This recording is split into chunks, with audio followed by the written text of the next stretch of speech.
Está ali já desde o início da sessão e tenho certeza que não só ele deseja falar, como também deseja participar de muitas atividades ainda hoje, aqui em Brasília. Mas primeiro, senhor presidente, para me somar ao senador Eduardo Suplicy, nós estávamos preparando um requerimento, mas o requerimento do senador Eduardo Suplicy atende perfeitamente ao meu partido, o Partido Comunista do Brasil. A única questão que agrego é que Gabriel Garcia Marques é um militante ativo, um grande intelectual, militante ativo do Partido Comunista Colombiano por várias décadas. Por essa razão foi banido dos Estados Unidos, também por muitas décadas, só voltando durante o período do governo de Bill Clinton, só tendo o seu banimento se resolvido nos Estados Unidos, depois no governo do Bill Clinton. E neste período, Garcia Marques atuou como um articulador para mostrar a Bill Clinton que os presos cubanos, presos pelo governo federal cubano, eram cubanos que tentavam desbaratar uma gangue de terroristas que atacava o Estado cubano de forma frequente. Está descrito esse episódio no livro extraordinário do Fernando Moraes, Os Últimos Soldados da Guerra Fria. Então, eu quero registrar, senhor presidente, e aditar essa informação, que considero muito importante, ao requerimento, que isso fique presente no processado, para que não só a família, o governo colombiano e, sobretudo, os que o acolheram de forma tão extraordinária, que foi o povo cubano e o povo mexicano. E em Cuba, ele é o criador, na verdade, da Escola de Cinema de Cuba. Quer dizer, ele vai para Cuba e em Cuba ele cria essa escola de formação latino-americana, que recebeu estudantes de cinema do mundo inteiro e muitos cearenses. O cinema do meu estado, que realiza um festival com já mais de 20 anos e muitos outros festivais de cinema, e teve como berço de formação a Escola Cubana de Cinema, que é uma escola latino-americana de cinema criada por Gabriel Garcia Marques, esse extraordinário escritor, jornalista, cronista, um homem de 7 instrumentos e com essa arte exatamente de poder se comunicar não só com o seu povo, como com o mundo. E no seu país estive recentemente, e disso que quero tratar especialmente, senhor presidente. Eu fui representar o Senado Federal e numa comitiva composta por membros do Congresso Nacional, porque éramos o deputado Zezé Ribeiro e a senadora Lídia da Mata e eu, estivemos no Fórum Mundial Urbano, na cidade de Medellín, na Colômbia. Este fórum discutiu um tema central para nós.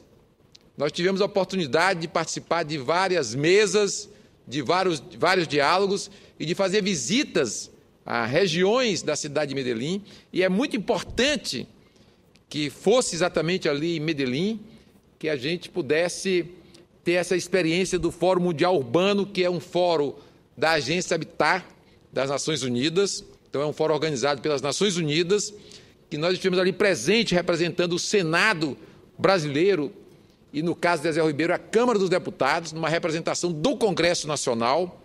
Medellín tem uma importância porque ela, digamos que nos últimos anos ou nas últimas décadas, ela se reinventou.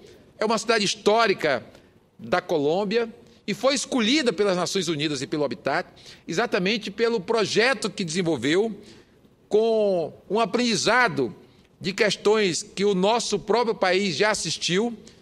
A Colômbia utiliza o famoso BRT, que é uma criação brasileira, que saiu de Curitiba para o mundo, e que está na Colômbia, está em Bogotá, está em Medellín.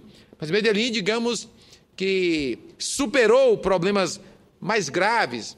Tem uma grande região metropolitana, tem uma região pobre muito grande, que se mantém até hoje, mas os serviços públicos e o espírito de se reconstruir, digamos que contagiou a população de Medellín, fazendo com que ela estabelecesse slogans de que a cidade é uma cidade limpa, a cidade tem um povo educado e a cidade superou problemas gravíssimos, como o comando da cidade ficar nas mãos de traficantes de droga e ficar, inclusive, conhecida como a cidade do cartel das drogas, o famoso cartel de Medellín, que foi a marca da cidade durante muitos e muitos anos, até que foi morto o principal chefe, digamos assim, dos cartéis de Medellín, que era o famoso Pablo Escobar. Mas Medellín também é a terra de Fernando Botero, um grande artista, um intelectual também, e grande força. E todos esses movimentos permitiram que aquela cidade se soerguesse e oferecesse ao mundo uma ideia que é discutida, o mundo inteiro discute a questão urbana, e que Medellín pudesse mostrar, primeiro, que nós temos um problema gravíssimo a resolver, principalmente na América do Sul e na América Latina. Isso também atinge a Ásia e grandes países africanos, que é a explosão urbana em cidades que não têm infraestrutura, que não têm preparo, que ainda não têm condições, mas que podem sim ter o desafio de superá-los. Esse é o caso nosso, é o caso do Brasil.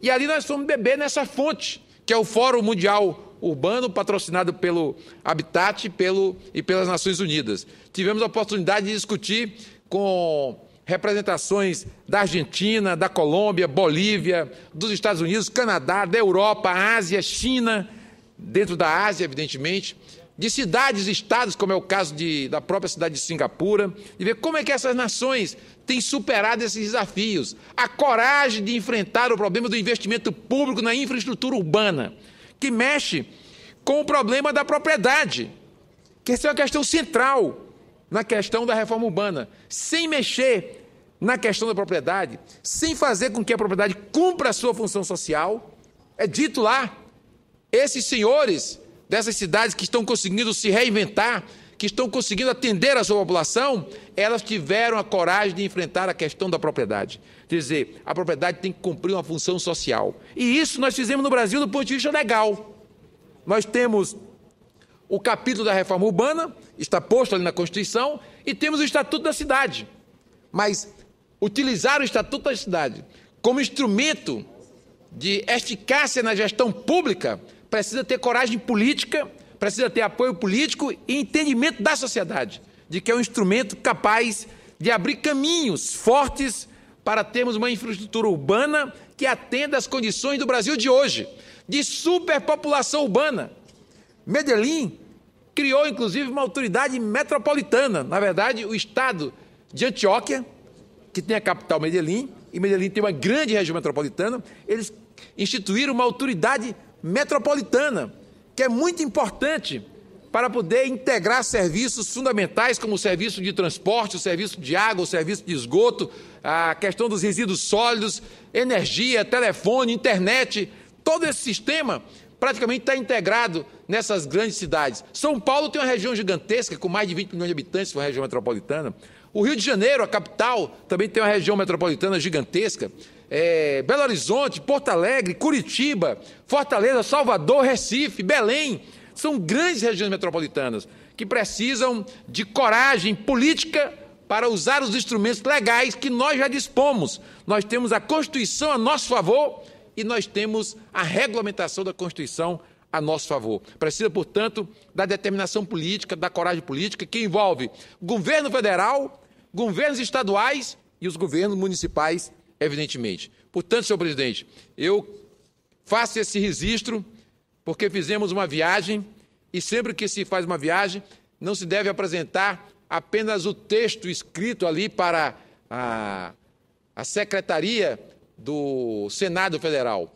Nós devemos prestar contas aqui no plenário, porque fizemos uma viagem para tratar de assuntos que são cruciais para o povo brasileiro, numa cidade que se reinventou ou está se reinventando, que ainda tem muitos e graves problemas, que reconhece os seus problemas, o principal da distribuição da riqueza, da distribuição da renda, mas que é preciso diminuir esse abismo da renda através da prestação do serviço público de qualidade. E isso é possível, mostrando que a primeira coisa que você deve fazer numa grande cidade é levar a mobilidade para as regiões mais carentes, para as regiões mais pobres, as que mais precisam.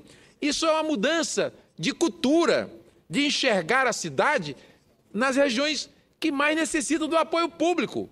Então, a escola, a saúde, o transporte público ser examinado como prioridade nessas regiões. Acho que essa mudança cultural nós temos que ir aprendendo, e o Brasil está aprendendo e está também fazendo, também realizando grandes movimentos nesse sentido. Então, senhor presidente, gostaria de fazer esses registros que marcam a nossa passagem no Fórum Mundial Urbano, numa delegação que eu considerei muito interessante. O Zezé Ribeiro é um deputado que trata desse tema urbano, não só por ser arquiteto, mas, sobretudo, por ter uma relação popular fortíssima na cidade de Salvador e na Bahia. É uma referência hoje no país inteiro. Nós tivemos a presença da senadora Lídia da Mata, prefeita de Salvador, que mostra a sua preocupação exatamente com a questão urbana como um ponto central do debate político no Brasil, e de que a questão urbana não é mais problema só de uma cidade, é um problema de regiões metropolitanas inteiras e é, portanto, um problema dos estados e também um problema nacional. E é também uma oportunidade de tratar a questão do desenvolvimento econômico e social no nosso país. Não tem modelo de desenvolvimento nacional se você não trata da questão urbana com a segurança política de quem compreende o projeto de desenvolvimento, tendo em conta aqueles que mais necessitam do desenvolvimento, que são essas megas populações que estão nas regiões metropolitanas, nas grandes capitais do nosso país. Portanto, eu também quero cumprimentar o Habitat pelo grande fórum que empreendeu. Quer dizer, nós tivemos a oportunidade de trocar informações com não só empreendedores, mas como dirigentes de grandes cidades no mundo e representar o Congresso Nacional naquele evento extraordinário das Nações Unidas, senhor presidente. Portanto, eu faço esse registro, cumprimentando a nossa delegação e também aqueles que organizaram, e o nosso governo, que teve uma presença não tão grande. Acho que o Brasil, pelos movimentos que tem, movimento social, pela estrutura do Ministério das Cidades, do Ministério do Meio Ambiente, da Casa Civil, do Ministério das Relações Exteriores, e país que vai sediar dois grandes megas eventos como a Copa do Mundo e as Olimpíadas, tinha que ter uma presença ainda maior, porque nós aprendemos mais quando podemos trocar informações com grandes cidades do mundo. Um abraço, senhor presidente. Muito obrigado. Tudo bem, senador Inácio.